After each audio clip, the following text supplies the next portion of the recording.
Hi, I'm Al. Now. How do you feel about TED Talks? Because I guess, in a way, those seem quite almost like the polar opposite of your, not of what has traditionally been your creative practice. Evolving even more positive for the future.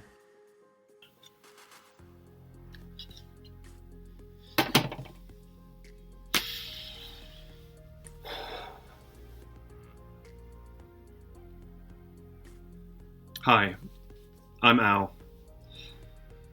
No thought in my mind that this would end up as a TED Talk.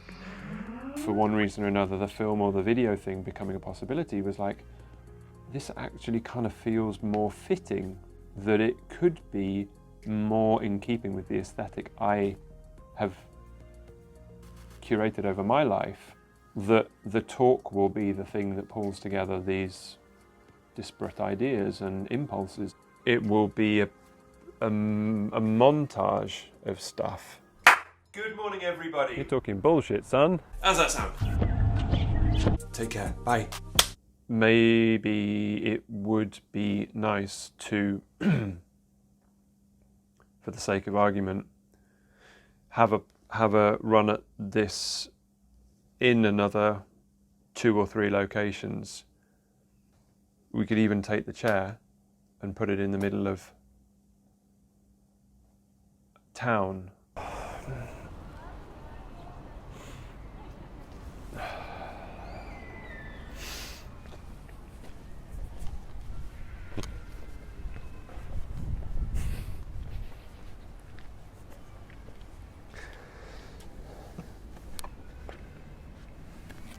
Hi, I'm Al. I'm an artist. What does that mean? Well, it means essentially that I like to share.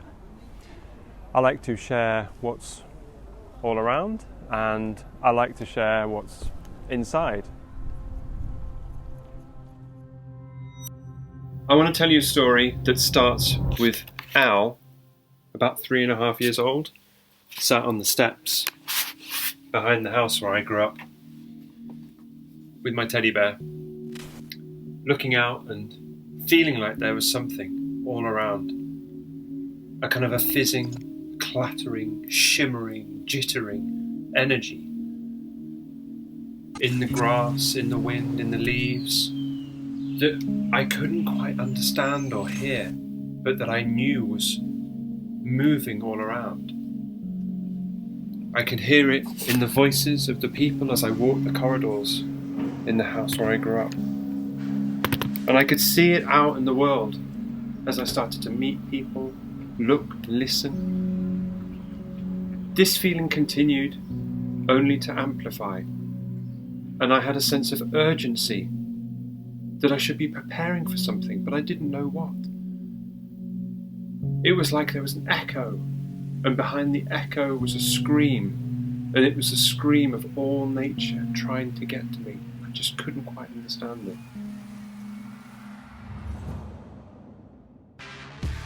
These are like all the notes that I've made since starting the dialogue, like trying to draw out how I thought it would look delivering this speech, and then it all went colourful, and then I started drawing on the notes. And I mean, the preparatory work, obviously from years past, is, look at this, notes of an absolute maniac.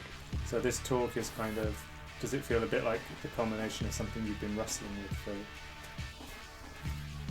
every time I sort of went to try and wrap it up, it would like slither away again and be something else. And where we've got to with this is finally being able to be sort of like the hawk hovering over the prey it's seen. I could see it now. As I started to go to school, this continued, that in every class I would take and every situation there would be, I'd always be thinking that there was something else. Bigger, greater, more profound. Tapping on the windows, reaching for my shoulder, trying to get my attention when I was meant to be sitting and concentrating on this thing and this thing and this thing and this thing. And I would seek it out. And sometimes in classes I'd be told about a play or a poem or a piece of art that would suddenly start singing and communicating this thing that I was feeling. And I would think, that's it.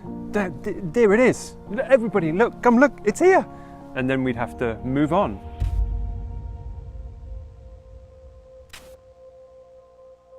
So I started to look for it in my own life. And I found it in the structures of culture, in music, in paintings. I could look at a painting and see the colours and think, yeah, this is what I mean. This may be your way of saying it, but I understand that you're saying something about this feeling. And I could take a CD and put it on, sit cross-legged in front, read the liner notes, listen to the music and follow along and think, yeah, this is communicating. This person is expressing their feelings of the life they're living, and the life they're living seems to connect somehow.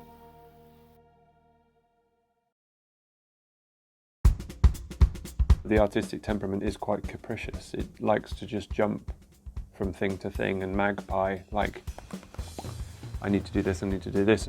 I tried to write a novel based on the Malvern Hills. I tried to write a film screenplay. I planned the whole thing out. I wrote a theatre play. I think I managed to write about a third of it. It was just ridiculous. What nonsense. Writings and paintings combined, it's like this slightly strange odyssey. This is the artwork I drew to put on the front of an application to, get this, the British Antarctic Survey, a 3-month trip where they had a spot for an artist to go along, and my wife supported me silently as I applied and tried to get to be an artist on a ship to Antarctica for 3 months. Insane. My desire to move from thing to thing, it's my responsibility to link them together. It's not like I'm not completing that or that or that. It's that I see that there is a connection between that and that and that. So it's my responsibility to connect them together and do that. So this fizzing, crackling energy was trying to communicate and connect and conduct this life force around via the things that I was finding in my hands. The more I got to focus on creative things, the more I felt that I was finding my way in the world. So I would combine words and thoughts and ideas, and I would paint. Yeah, they always kind of come out much more sort of trippy than I'd think that they should be, a bit more sort of sincere or representational, but they end up being sort of quite far out, I guess. It's this route of following digressions, chasing rabbits down rabbit holes, seeking out the thing that will inspire and spark my attention. That's what I've continued to do on the path to becoming an artist. Maybe I needed to see this, irrespective of its relevance beyond that point. I needed to see this. I needed to make this for me. And then you get that kind of flickering light bulb.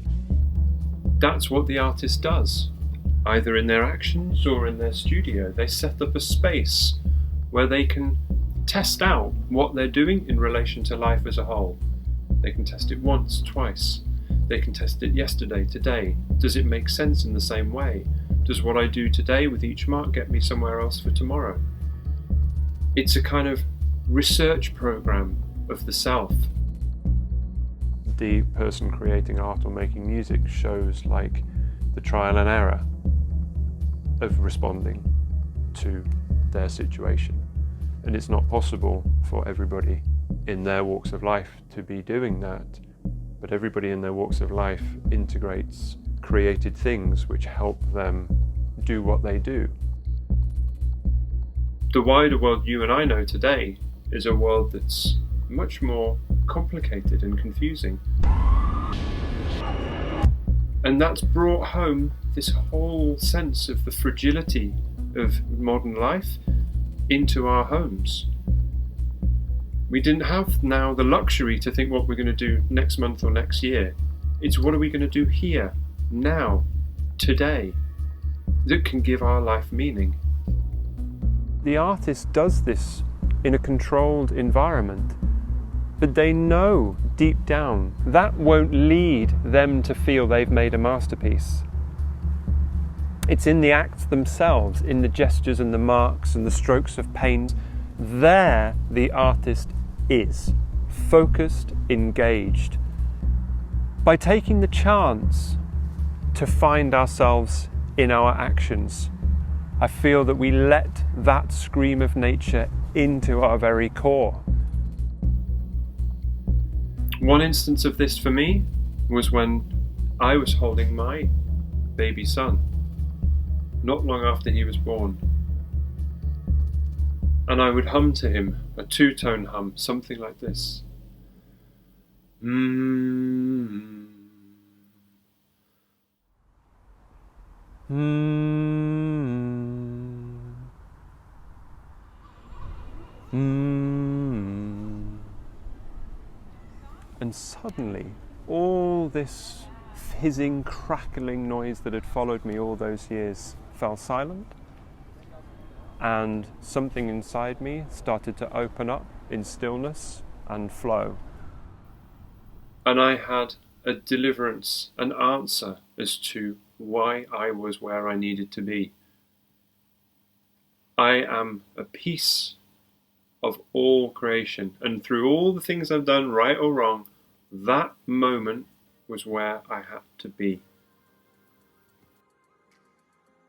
The idea of this thrum of energy around you, I felt this real compulsion for you to name it. I wanted you to coin a name. We got to a working title of the supercharger, that was the feeling I had. It was almost like biting into a live wire of existence and awareness, and it was just like, it just lit me up like a candle. And that's where the supercharger thing came from. You know that feeling when you feel most like you, that's life as a whole passing through you. That's the supercharger. These were pictures that I made. When I looked at them, I was like, what is that? I'd never made anything like this. So it's like spatial illustrations of a dynamic. And it was like this passing of energy from one space to another. And like the presence of understanding a figurative feeling whilst being an object in space. And I was drawing these, trying just to render my sense of understanding. But at the same time, I was looking at them thinking, this is some of the oddest stuff I've ever made. And I'm glad I made them. And then I got this idea of like this consistent beam of either understanding or life passing through the figure. And that's kind of what it feels like, I think, really. And I did sort of several of these. They started to end up looking like trees with ears. But I don't know.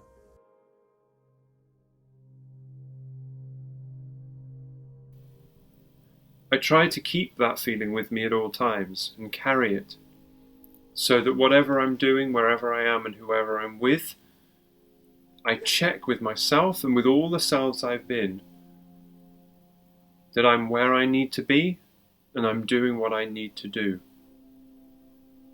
Both for the me now and for the me sat on the steps in the house where I grew up.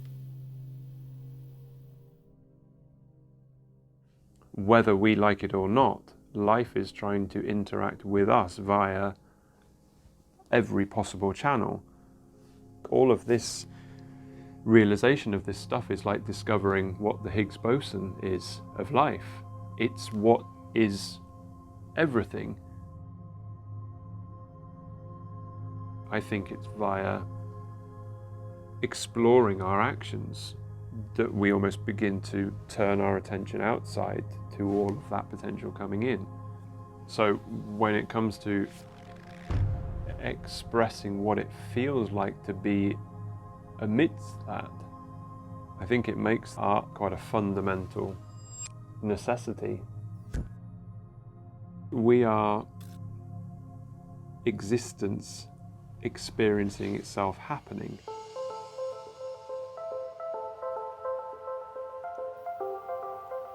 And this brings, finally, a sense of connection with all of this energy that's been fizzing around, that's been peeking its head up through records and books and words and ideas and experiences, and it plugs it in to me and you and what we do with every action, every mark we make.